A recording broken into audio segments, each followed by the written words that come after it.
ஆடி மாத கிருத்திகை ஏன் விசேஷம் என்றால், மழைக்கால தொடக்கமான தட்சணாயனம் பொதுவாக அனைத்து இறை வழிபாடுகளுக்கும் ஏற்றதாகவும், உத்தராயண திருமணம், உபநயனம், கிரகப் பிரவேசம் போன்ற முக்கிய நிகழ்வுகளுக்கு ஏற்றதாகவும் சொல்லப்படுகிறது.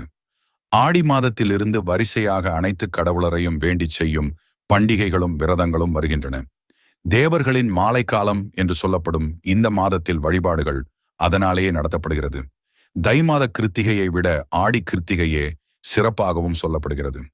ஆடி மாதத்திலிருந்து தொடங்கி 6 மாதங்கள் கிருத்திகை விரதம் இருந்து தை மாத கிருத்திகையில் விரதத்தை முடிக்கலாம். ஆடி கிருத்திகை தினமான நாளை பெண்கள் விரதம் இருந்து முருகனை வழிபடுவதால் வேண்டிய வரங்கள் கிடைக்கும். ஆடி கிருத்திகை அன்று பழனியில் பக்தர்கள் சண்முகா நதியில் நீராடி முருகனை வணங்கி தங்களின் விரதத்தை பூர்த்தி செய்வார்கள்.